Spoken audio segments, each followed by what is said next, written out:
What's the future of business? Everyone has an opinion right now. Markets up or down, inflation here or gone. If only we could hop in a DeLorean and see what's coming, right? Thankfully, we have NetSuite by Oracle. With real-time forecasting and reports, over 42,000 businesses have future-proofed their growth using NetSuite. It's the #1 cloud ERP, bringing accounting, financial management, inventory, and HR under one roof. NetSuite is your unified source of insight, giving you visibility and actionable data to make quick decisions. When you're closing the books in days, not weeks, you're looking backwards less and focusing more on what's next. If I were running a business with a lot of moving parts, I'd use NetSuite for complete control over everything. And whether you're earning millions or even hundreds of millions, NetSuite helps you tackle challenges and grab opportunities fast. Speaking of opportunity, download the CFO's Guide to AI and Machine Learning at netsuite.com/SPI. The guide is free to you at netsuite.com/SPI. netsuite.com/SPI. Running a business means legal questions are inevitable. Is this contract or agreement solid? What can I do if a client won't pay me? Am I set up properly for taxes? Well, rather than trying to navigate all of this on your own or searching endlessly online, imagine having a law firm on your side without the high hourly rates. That's exactly what Legal Shield's small business plans offer. With Legal Shield, entrepreneurs get access to real legal support, contract reviews, collection letters, guidance on business formation, and even help handling IRS audits. Members can book consultations, upload documents through the app, and work with a provider law firm that understands small business laws in your state. You also get proactive help on tax and trademark questions so you can stay ahead of legal risks. And if a client delays payment, Legal Shield can send professional collection letters to help you recover what you're owed, all for a fraction of what traditional attorneys charge. Go to LegalShield.com/SPI or call 833-570-9980 to learn more and get big business legal support without a big business budget. That's LegalShield.com/SPI. 3 years ago, I stood in front of 2,500 Pokemon fans at my very first card party event in Anaheim, an event that I threw for the Pokemon community, for this new YouTube channel that I had built. And I had seen it firsthand, strangers becoming friends over Pokemon, sharing a passion, people from all walks of life helping each other out, no devices at all, people with their binders open. It was an incredible experience. And now in 2025, we recently hosted our third one in Tampa Bay, Florida, for 5,500 people. And by the time this episode comes out, we will be about a week away from our second event this year. This will be our fourth total card party, and that is going to be in Seattle, hosting about 6,500 people, if our estimates are correct. We always have a lot of people buying tickets last minute. Now, contrast this with last month, me sitting in a small coffee shop in downtown San Diego with 12 entrepreneurs, having one of the most meaningful business conversations I've had all year. A month before that, sitting in a room with 50 people, live, talking about books. All of these events change lives, no matter how big or small they might be. They all build community. They all strengthen our brands. But here's the thing. One cost me 6 figures to produce, and another one that I hosted cost me $47 for coffee and pastries. If you've been thinking about bringing your audience together in person, but you're overwhelmed by the idea of event planning, logistics, costs, well, this episode is for you. Today, I'm going to break down everything I've learned from hosting events ranging from 12 people in a coffee shop to 6,500 people in a convention center. And I'll show you why live events are the ultimate community building tool, how to start small and scale smart, and the real numbers behind what works, including which events made money, which ones lost money, and why I keep doing them regardless. Whether you want to host your first meetup next month or you're dreaming of your own big conference, by the end of this episode, you'll have a clear roadmap to bring your people together and create experiences that transform both your audience and your business. So if you're ready, let's dive in. Let's talk about why live events matter more than ever. There is a crisis happening right now in the world, the human connection crisis. People are craving real human connection, especially in this AI-driven digital world. You know this, you feel it. You have an urgency to connect with your fellow human, yet a lot of times we just don't have the opportunity to do so, which is why it's important for you to understand that you can step up and be that person like I talk about in my book, Superfans. Become the facilitator of those interactions, not just between you and your audience in person, but rather your audience with each other in person. Virtual fatigue has made in-person experiences an absolute premium, and people are paying to get access to other people, their people like them, and people like you. Your audience wants to meet you and each other, and events create memories that social media posts cannot. No matter how great your video is, no matter how funny, relatable, emotional, anger-driven, confusing, all the emotions, nothing compares to in-person. Having an in-person event accelerates the superfan effect. It allows for people to connect with your brand faster than really anything else. Yes, there are ways to connect in real time online. There's live events or live streams. Those are great, live broadcasts. Social media, yes, can do that in a more asynchronous manner. There is a superfan effect there because of the real connection. But imagine a connection that happens in real time, the way it was meant to be. The whole thing that social media is trying to mimic. Allowing your community members to meet each other strengthens the community in whole. And if, again, you can be the person who steps up and your brand is the one that people can come to feel safe at, to nerd out with, then your brand and everybody within it and your partners, your colleagues, the other speakers, the other creators who are there with you, all get to benefit. It is of benefit to the entire community to do this. You can create stories and memories that bond people to your brand. There are specific things that I remember happening in Anaheim in 2023. Moments on stage where people came up and opened packs of cards and craziness happened. There were world records set. Shout out to Chris Guillebeau, who created an old school event that I once attended called World Domination Summit, or WDS, which happened in Portland. And this event was so special. It's where a lot of us connected with each other in the entrepreneurial space, but we also have shared memories and experiences, and it's where I can give credit to the idea of having a group world record, because Chris would do that every year. I did that my first couple years at Card Party, and it's still something people talk about. And in addition to all of that, it's a content goldmine. You can, through one event, create months of content and have loads of testimonials from people who are there in real time, feeling the energy, who can then share that energy with others who aren't there and want to make them come. These are the creators who also come to your event to film. This is you setting up a camera and capturing all the moments, not just of you on stage, but of your guests and your speakers. Stuff that then you can share on social media, both in long-form video and short-form video format. You have higher lifetime customer value from attendees because not only are your people purchasing things that are perhaps digital, but they're going to come and experience this in-person event with you, and they're going to be more likely to come back, both for your digital stuff and your in-person stuff. There's going to be increased word-of-mouth marketing. Flash forward to Card Party, we have never, ever spent $1 on marketing. It's always been of word of mouth, thanks to the creators that have come to the event that we've invited, and of course, my own channels as well. Fun fact, it is the smaller creators who we invite to the event, who do get their name on the website at Card Party, who do get featured on stage. They are the ones that happen to bring in more people. Although they might have a smaller audience, the larger percentage of that audience is definitely loyal compared to bigger brands. You can create new partnerships and collaboration opportunities. If you have sponsors come on, this is a great way to lean into them and also provide value to them by bringing a paid audience to their tables and vice versa. And there's premium pricing power for sure when it comes to events because these are the in-person experiences that, again, people will pay for. There are industry influencers and thought leaders who you might be able to bring to the event. A lot of people are always looking to come up on stage, and no, you don't always have to pay them, although you should definitely provide value. Many speakers, especially A-list speakers, will require some sort of payment or at least having their travel expenses paid for. However, there are many, let's call them B and C and maybe even D-list creators out there and influencers, ones who, again, don't get a lot of recognition, who would love to get recognized, who can, yes, help you with that word of mouth, but also do their best on stage to bring something new and fresh.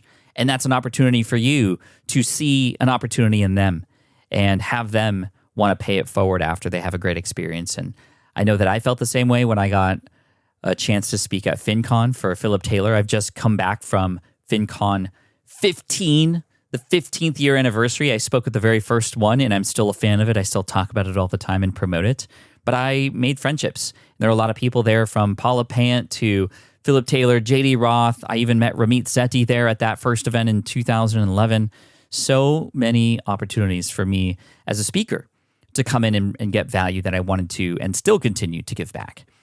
And of course, finally, your biggest fans will show up. These people become your brand ambassadors.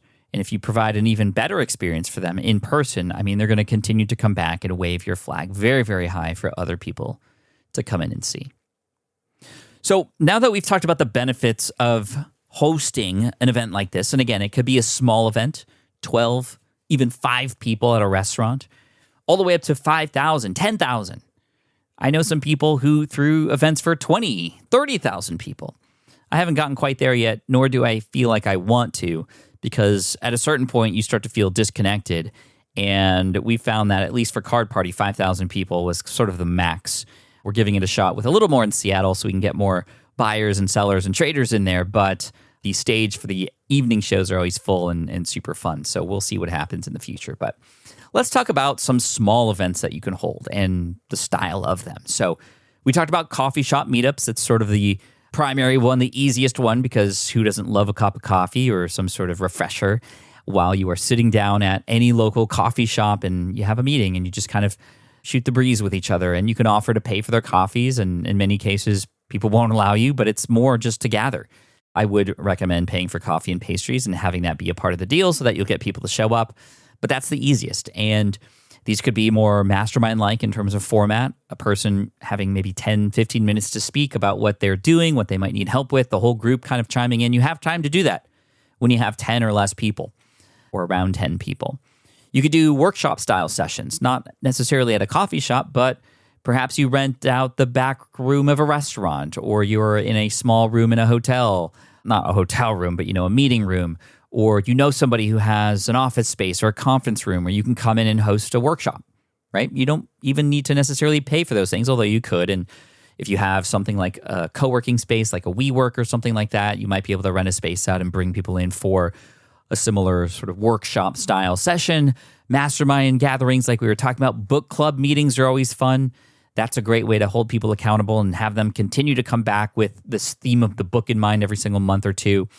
Or skill sharing sessions where once a month a person comes in, or maybe you bring in a guest from the outside to host for these 10 people, 12 people to learn something. And the pros of this, of course, is that the cost is low. It's very, very intimate, relatively speaking. Everyone gets FaceTime with you and each other. And there's minimal planning required for those styles of live events. And you can immediately profit. Let's say you charge $50, right, for a person to come for 3 hours to spend with you and learn from each other about a particular topic, right? $50, you get 10 people, that's $500. And you pay for all their coffees and some snacks, that might be $100. And you profit $400 in a single day's work. It's not bad. Plus, there's low risk, right? If it flops, you haven't lost very much. It's a good experiment, too. Something that could grow into something bigger later. And it's easy to pivot or adjust on the fly. There's not like a stagehand with very set in stone itinerary with all those kinds of things. This is just like, we're just here. It's flexible, right? Now, of course, the cons are it's limited reach, so you're not going to impact a ton of people. But again, it's a great thing to test out first before you go and scale up. It's time intensive per person, right? It's high touch, but it doesn't scale. The venue, you are maybe limited to find the perfect intimate spaces like that, but you just have to look around. And, if it's outdoors, maybe the weather might not lend itself to that. If you meet at a park or something in the winter, you might want to be on the West Coast in Southern California. Yes, maybe you can do that. But if you're in New York, it might be different. So yeah, the revenue is real. My good friend Chris Ducker and I, recent author of The Long Haul Leader, if you might remember from a few episodes back, we hosted an event for 25 people. This was an 8-hour workshop called the One Day Business Breakthrough with Chris Ducker and Pat Flynn. And I think we charged for the first one like $500. So 25 people times $500 was $12,500 in revenue, immediately profitable. It only cost a couple $1,000s to rent out the space and treat everybody to a very nice dinner and also some coffee. We both took home several $1,000s, and we were able to work with everybody's business for 30 minutes or 20 minutes each throughout the day, 8 hours. It was amazing. I also hosted a monthly San Diego meetup, and this one was a free event actually, but it did generate leads. It built relationships, and it created brand awareness for myself in the city, which was really great. So that, of course, is worth thousands over time. I've had many of those people join me in my courses because we've talked about them during those meetups. And those were hosted in the outdoor area of a WeWork, and I just worked with them to bring people in. They liked bringing people in because they wanted potentially people to come see the space and become clients. It was great. So this is testing new content or formats. That's what it's great for, building an initial community, a small group that can scale up later. You can do high-ticket service providers. That way, maybe you can charge a little bit more, and these people can get immediate results from the work that they do. This is great for local market penetration. That being said, I also hosted one. I remember hosting a 10-person event, and this was a higher ticket item. And this was a $5,000 2-day workshop to start your podcast. And this was hosted at a local golf club because I was a member of a golf club not too far from here. So I had access, in fact, very, very cheap. It only cost like $500 for a weekend to use the meeting space in the clubhouse. And I generated a lot of revenue, but we helped 100% of the 10 people start their podcast. So it was really cool to see that much of a success. And then that was a workshop that we did prior to COVID, and it never came back. But it was really great to have people in person. We had a really nice dinner. It was all in one spot. People stayed at a hotel nearby and then came back the next day and then went home with a podcast ready to record. It was awesome. And of course, those intimate moments, those relationships that were built have continued on. Andrea Davis, who is one of our START students who started with us at Smart from Scratch, which was our beginner course. She came into a podcasting course. She then came on to a how to design your online course, and she's since now gone on to be a very well-renowned public speaker in the space of digital devices for your children and screen time. Better Screen Time is her website if you want to check that out. And she had gone to those workshops and is a very, very amazing person who spent a lot of money with us, but also has gotten a lot of return for that investment. So thank you, Andrea. Appreciate you for all that you do.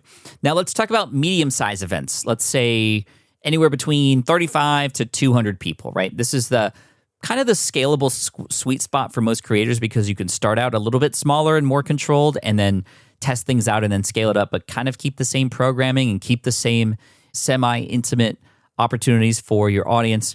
So this is in hotel conference rooms, right? WeWork event spaces, community center workshops, country clubs, like I said earlier, and corporate training sessions in offices if you have that opportunity. You can scale the intimacy here, which is really cool. It's still personable, right? But it reaches more people. You're going to need some sort of itinerary, though, right? Like a agenda for something probably longer than, a couple hours. It's going to be a half day, if not a full day's worth of work with that many people involved. And you're going to want some sort of agenda that people can understand what to follow, when, and also what they're going to get out of it, of course. People are paying for an outcome in these situations, usually more than just the networking that can happen, although the networking part of this is a huge pro for sure. You're going to need some level of likely a stage or at least some proper AV, audiovisual, to get a microphone in there because you can't necessarily, if you get a bigger room with like 100 people, tables and things like that, you're going to need some space. So the revenue potential here is actually much bigger, right? Anywhere between $10,000 and $50,000 in revenue. Depends on the costs and, of course, the price of the ticket and whose it's for. It's complex, yes, but it's not overwhelming. We're not quite there at overwhelming yet when it comes to these things, right? Just 1 or 2 days. It's great for filming and documentation, having that audience there and you speaking in front of it and your other speakers speaking in front of it. And there's good sponsor opportunities here. This is where sponsors can come in because there's a much larger number of people that would be worth their time. Hey there, quick pause here because I have to tell you about a tool that completely transforms the podcasting workflow, Riverside. I get it. I used to juggle multiple platforms just to record one podcast episode. It was exhausting. Zoom for recording, Audacity for editing, and then a bunch of different apps just to create clips and social posts. I've tried other ones as well. They were okay, but they were clunky and super time-consuming. That's where Riverside has massively helped. I can do it all in one place, recording, editing, repurposing, one platform, one streamlined flow. I just log in, record with my guests no matter where they are in the world, and just like that, studio-quality audio and high-resolution video all in one. And get this, even if your Wi-Fi glitches, Riverside records locally on your device so everything sounds and looks crystal clear. But here's my favorite feature, Riverside's AI editing tool. You can remove silences and filler words with just one click hours saved. With Magic Clips, Riverside also automatically finds the best moments and turns them into ready-to-post videos for YouTube Shorts, TikTok, Instagram, all without the extra editing. So if you're looking to level up your production quality and simplify your workflow, go to smartpassiveincome.com/Riverside and use code SMART to get 1 month free on the Pro plan. That's smartpassiveincome.com/Riverside, promo code SMART. It's built by creators for creators, and I think you're going to love it. You spent months building towards launch day, but when the clock hits 0, your site crashes. Bots swarm, and loyal fans rage on Reddit. That's not good. Fanfare was built to stop that. Fanfare is the drop platform made for high-pressure moments, stampede-proof infrastructure, verified waitlists, and bot filters that actually work. Instead of refunds and rage, you get retention and revenue. And that sounds great to me. Your next launch shouldn't be a gamble. Get Fanfare's 5-step hype drop playbook and learn how to bulletproof your drop at fanfare.io/playbook. Again, that's fanfare.io/playbook. Now let's talk about the cons. A little bit higher of an investment, anywhere between $2,000 and $15,000, depending on the location, the atmosphere that you're creating, the team that you're spending money on to help with the logistics and check-in and ticketing, all those kinds of things. There's more complex logistics like AV, catering potentially. If you are hosting it in a hotel, you might need to spend money on food and beverage. There might be a minimum, so look out for that. And it might be harder to find perfect mid-size spaces. There is a pressure at this level to break even, right? If you don't have good attendance, then it's going to be not as profitable, if not profitable at all. So you'll have to want to make sure you sell these tickets. And if you need to pre-sell it, I would still research venue and all that stuff, do all the calculations, but you could pre-sell it and say if you get to a certain amount, maybe it's when you break even, then it actually is going to go through, or a little before that if you kind of have a sense that it will. It might be something you want to run some sort of quick Q&A or feeler out for your audience. Hey, who would want to get together and talk about these things in person? Again, the hard part about this is it's in person. So just overall and in general, it's easier to hit the local crowds, the people that are within driving distance away, sure. But once people have to start to fly in and then stay at a hotel, I mean, it just adds that much more headache, logistics, and friction for people to sign up. And it costs more for them, right? So keep that in mind too.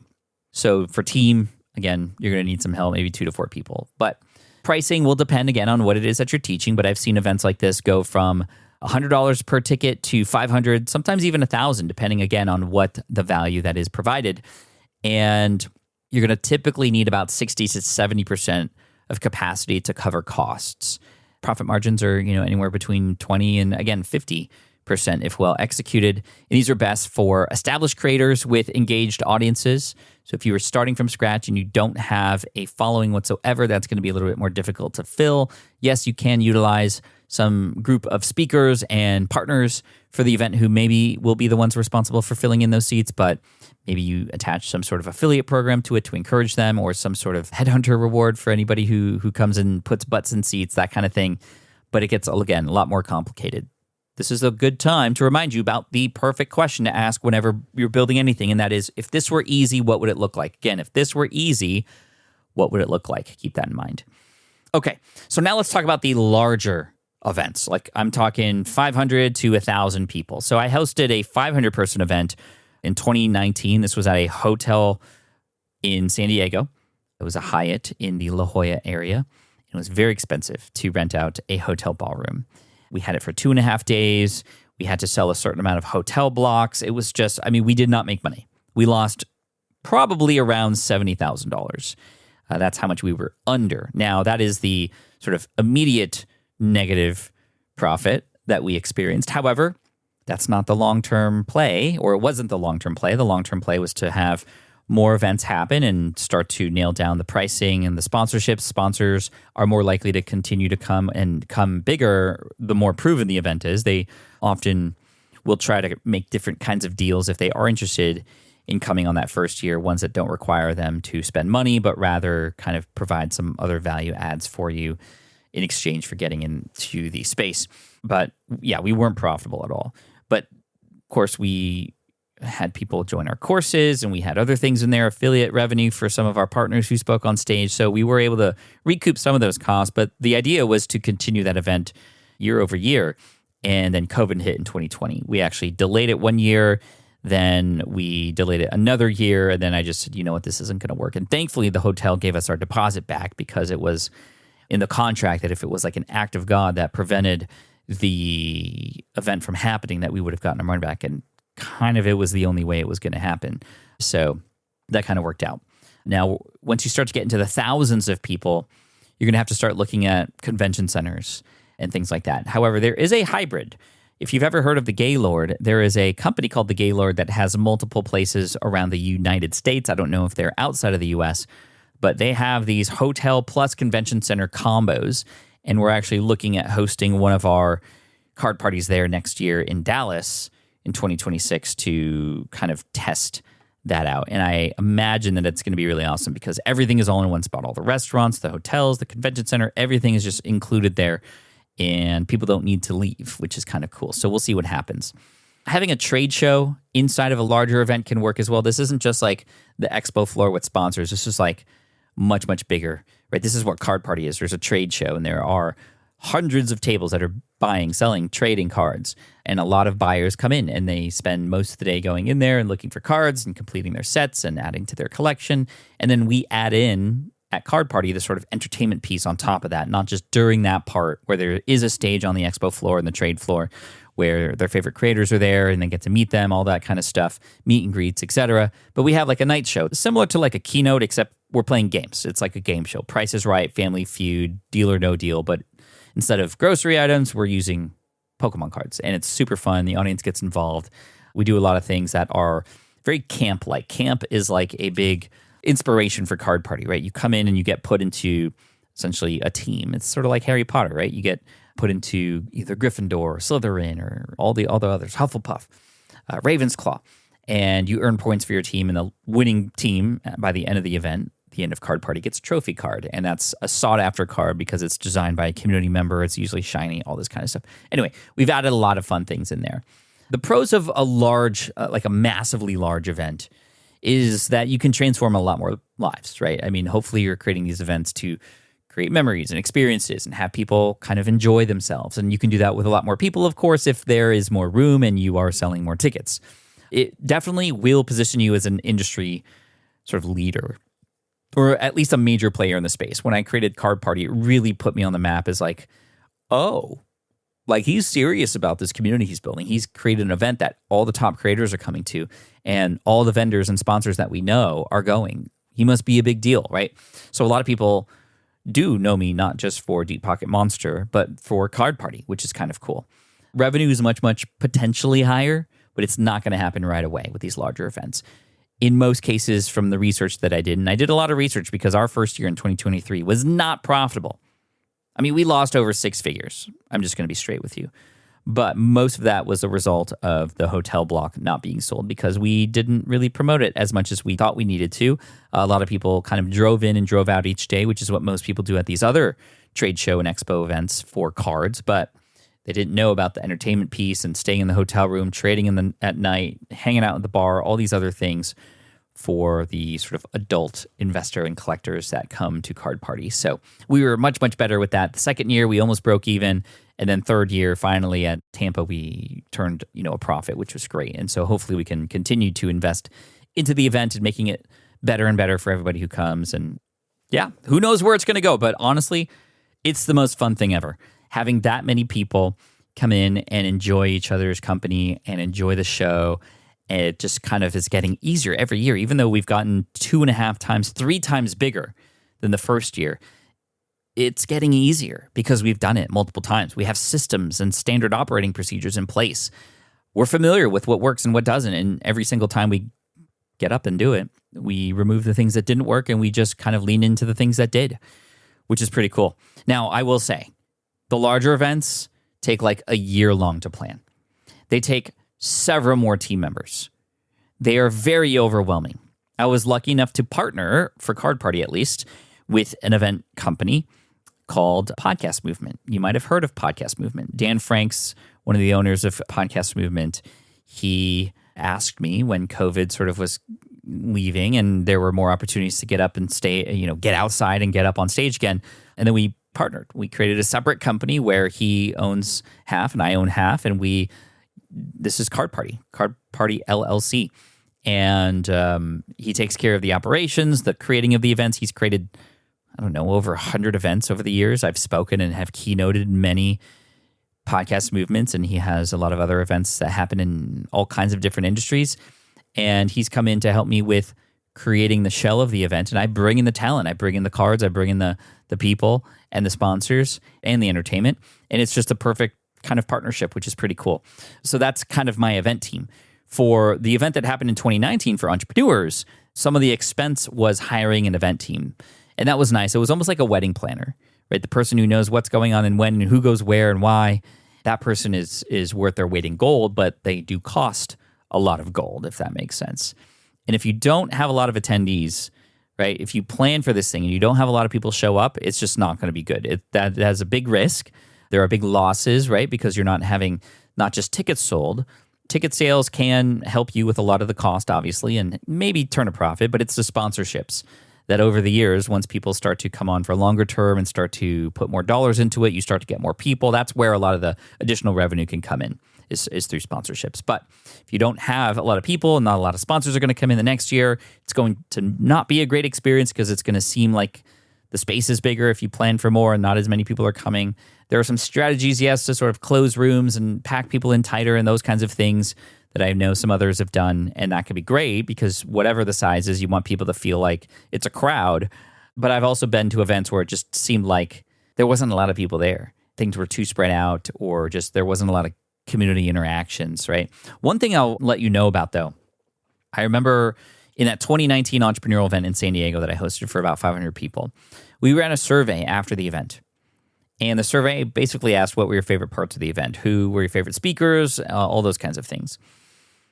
The number one thing people said they loved more than anything were the conversations in the hallways between all the stuff we planned. Meeting other people just like them. Not the speakers, not me on stage. It was the stuff in between. So I was grateful because I knew that was likely going to happen because those are my favorite parts too when I go to events, was just meeting people. After each talk at this event, we scheduled an hour and a half break till the next one. So people could go in the hallways. I loved the schedule of it, right? We had a 1.5 hour session in the morning, 1.5 hour session break, another hour presentation, and then lunch, and then another hour presentation, and then another 2-hour break for people to decompress, to absorb and digest everything that was just shared, not just go from one talk to the next, to the next, to the next. It was just one track, by the way. There are other events that I've been to that have what's called multiple tracks. That means maybe there's a keynote where everybody who is in attendance is there watching that keynote. But then after that, there's breakout sessions. There might be 3 concurrent sessions that people have to choose from. That's how social media marketing world is. That's how craft and commerce is sometimes, but to a smaller scale. There's only 2 versus other events I've had. Oh gosh, I think it was Traffic and Conversion Summit, which no longer exists. In social media marketing world pre-COVID, when it was nearing 10,000 people, the year that I did the keynote, I think it was 2018, I remember there were 10 concurrent sessions happening throughout the day for 2 days. So a load of speakers, but a load of things to choose from. It was almost overwhelming. Speaking of overwhelming, these larger events can definitely be overwhelming to manage. So keep that in mind. And it might take 2 or 3 years for you to actually turn a profit. But it's the long game, right? The long game. We'll see where Card Party goes. I've already had people tell me that what we've built with Card Party, with the IP, with how it's run, it's so different than anything else. A couple people who are experienced in the event space had said that this is a multi-million-dollar business. We have not seen a multi-millions of dollars in profit, but as far as what it could be worth, and potentially if this thing were to be sold one day, maybe, I don't know, it could go for a lot. But we're building something for the community, and it's basically built in the way that I would want an event to be built that I'd want to go to, right? That's what I did. I remember we had Noah Kagan on here once a long time ago, and he said that he ran some of his own events. He said, I just made the event that I'd want to go to. And he charged for that. He doesn't do those anymore. But I remember that always stuck with me. He just made the event that he wanted to go to. Card Party, I just made the event that I'd want to bring my family to. With FlynnCon in 2019, the entrepreneurial event, I just made an event that I, as an entrepreneur, would want to go to. So this larger event in the multi hundreds, if not thousands. This is really, really good for established brands with engaged audiences, industry thought leaders. Long-term brand building strategy is at play here, right? This is a multi-year thing. You don't just want to do this once. Hopefully you don't plan to just do it once. And there are multiple revenue streams within this, right? There is of course, ticket sales. There's the sponsorships.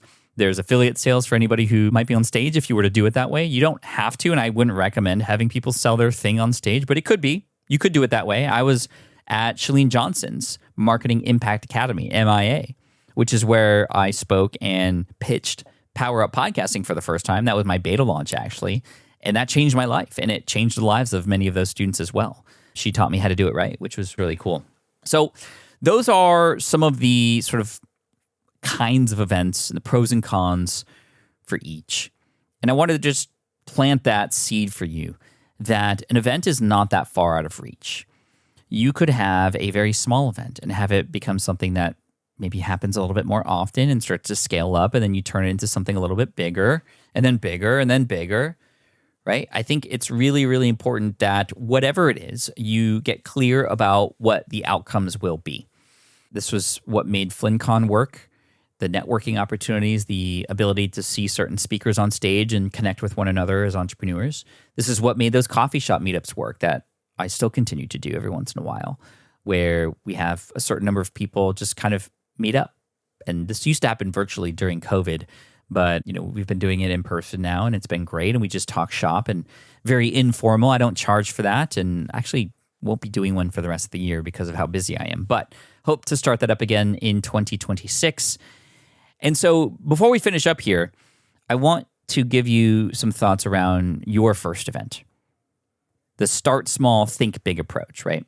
So how to launch your journey into events without massive risk. So this first month or two, I want you to see how you might be able to do a little coffee shop meeting, right? Validate interest and test your event hosting skills. See if you can get people to even show up for 2 hours on a particular day. That's it. 2 to 3 hours, casual setting. Your investment's going to be under $100. And just focus on connection and conversation, not presenting at this sort of coffee shop thing, right? So that's going to be in month 1 or 2. 3 months from now, try to add some structure and value to this, right? Move it from the coffee shop. You can invite some of the same people, even have some of them show up and get up in front of the audience and host a workshop, maybe even with a couple partners there, kind of go in on it together.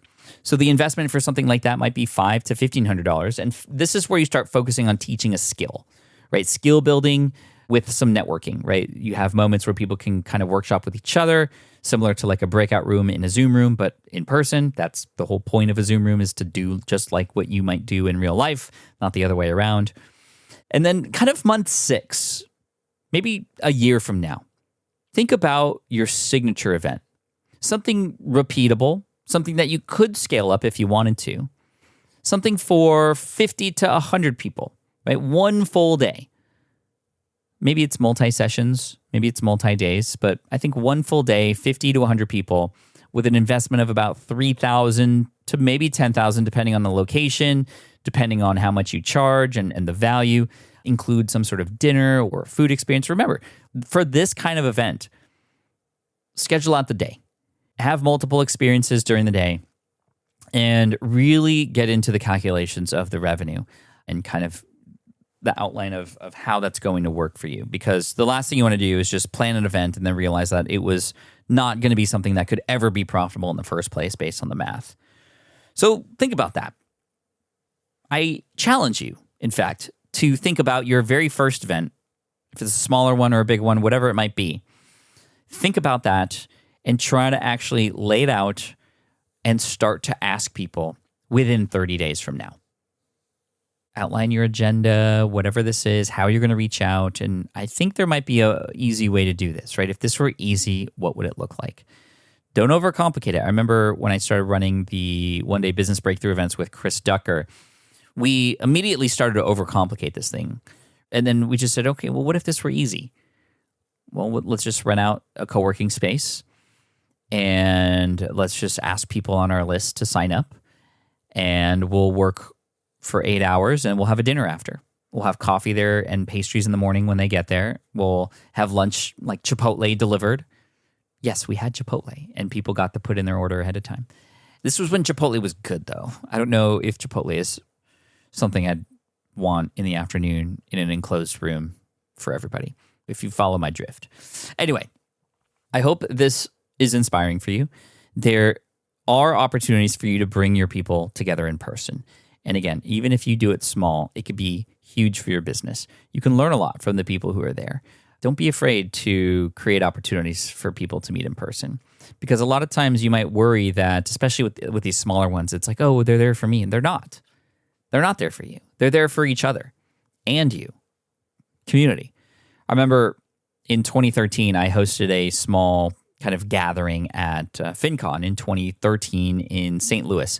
I rented out a pizza joint, pizza and beer. So I bought pizzas for everybody, and people showed up who were at this event. By the way, if you ever go to a conference, hosting one of these things at an event where people are already at is a really, really smart thing to do. So I did that, bought pizza, tried to kind of go around and meet everybody, and we were walking back to the hotel after. I remember because I remember seeing the Arc when this happened in St. Louis. There was a woman there who I hadn't met all night. I didn't even see her, and I felt bad. So I went up to her and I was like, hey, I'm sorry I didn't get a chance to speak to you. And she goes, Pat, don't be offended by this, but I didn't come here to see you. And at first I was a little taken aback by that, but then she started to explain why. And she said, you know what? I hear your voice every day on your podcast, Pat, but I never, ever get a chance to find other people like me, entrepreneurs who are just in the middle of it and can't speak to my family about this stuff because they have no idea what I'm doing. They all think I'm crazy, but here are my crazy people, and we're all in this together. And I was like, oh, you aren't in this here for me. You are here because you found your people. And you, listener, you have people too. People who feel lonely, who feel isolated. You probably feel the same way too. And it is of huge benefit to try to find a way to connect these people together. You will not regret it. So go out there, make it happen. Focus on connection over perfection. And every event that you do will teach you something for the next one. So go out there, make it happen. Peace out, everybody. Thanks, and best of luck to you. And speaking of Deep Pocket Monster, which I've talked a lot about lately, I haven't done a full update in a very long time of the business and the brand, everything from Card Party all the way to YouTube and merch and everything that's happening, just kind of giving you a behind the scenes on the brand and kind of where it stands. Well, that's coming next for you. So don't miss out. It's going to be a lot of fun. And I look forward to serving you in that episode. So make sure you hit subscribe so you don't miss out, because it does speak to a lot of the stuff we talked about today, especially bringing community together, super fans, and it is doing very, very well. And I'll share how in the next episode. Peace out, everybody. Thank you. Hey, Pat here. In my book, Superfans, I talk about the importance of building a community. And it doesn't have to be huge. A community can be extremely powerful for helping you grow your brand from the inside. And so many people talk about SEO and traffic and paying for ads to bring new people into their business. But how do you celebrate and bring people together who are already there? Well, when you do that, incredible things happen. We've been running a community here and have had a recurring revenue in our business for the first time over the past 4 years. And so many people have asked us how we did it. How do we launch our own communities? How do we do it right? How do we avoid the big mistakes people make when starting a community? Well, I'm going to share all of those things with you and more in this upcoming live training that I'm putting on for you on Wednesday, October 1st at 11 a.m. Pacific, 2 p.m. Eastern. During this free 1-hour workshop, I'm going to teach you all the things that you can do to get started and just validate that yes, this is the right thing to do to start a community. And in my opinion, those who don't have a community in the near future are going to be left behind. So don't get left behind. I got your back. Just go to smartpassiveincome.com/launch community for all the details and to register. That's smartpassiveincome.com/launch community. Save your seat, and I'll see you there.